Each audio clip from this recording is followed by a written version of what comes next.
that there is a competing elimination reaction that happens. So whenever we talk about a substitution, there is a competition, and that competition is the elimination.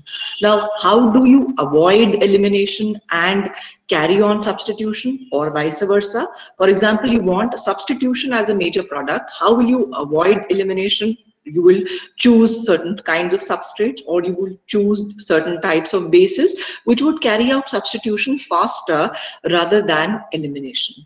Or if you want elimination to be the major step, or you want it to be the major product, the elimination product as the major one, how do you ensure that the elimination happens and not substitution? That will depend upon the choice of the substrate, the choice of the base taken, and obviously the course of the reaction.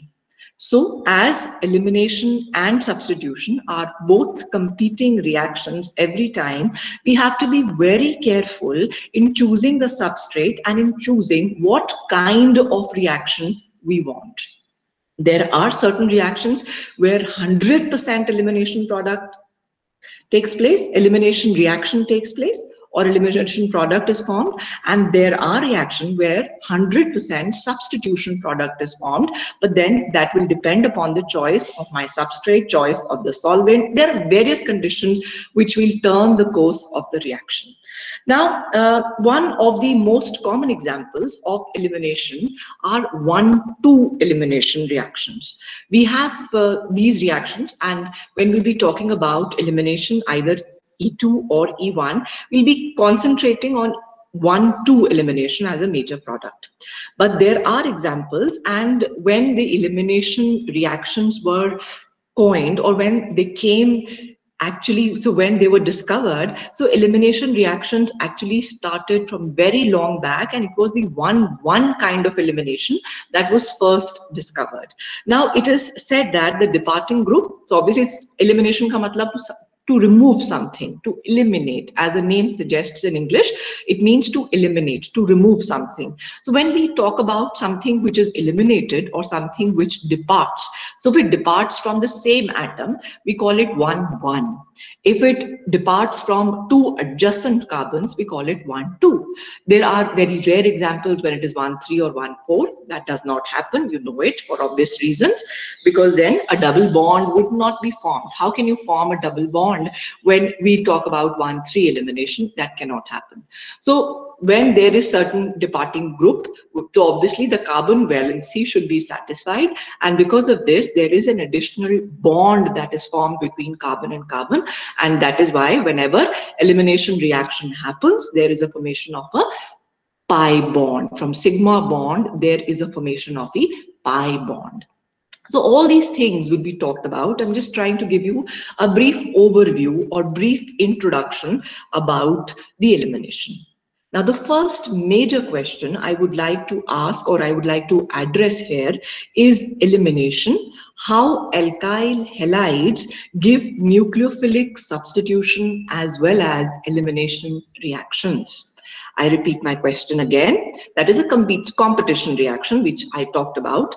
How alkyl halides give nucleophilic substitution as well as elimination reactions. The question is very clear. We talk about alkyl halides. Now, these compounds have leaving groups and as well as a group which can be substituted. How come a leaving group is preferred? A leaving group should leave or should not be replaced by the other. So there is always a competition, and the answer to this is the carbon to which the leaving group is attached and the hydrogen to the carbon, we say that both of them have to leave. Now, the answer is that whenever we use a strong base to carry out the reaction, I'm not talking about elimination or substitution, whenever we use a strong base to carry out the reaction, either substitution or elimination, we say that elimination is the dominant reaction. I repeat again, when we choose a strong base to carry out the reaction of the alkyl halide, either substitution or elimination, we say that the dominant product would be the elimination product. If I do not use a strong base, if I use a weaker base, then substitution is likely to be the dominant product. But yes, there would be an elimination product which would be formed as a side product, and for substitution and elimination a side product, and for elimination a substitution would be formed as a side product that can be controlled depending upon the choice of the base. Since I'm using alkyl halide of my choice, the base option should be such that you use a strong base, you end up with elimination.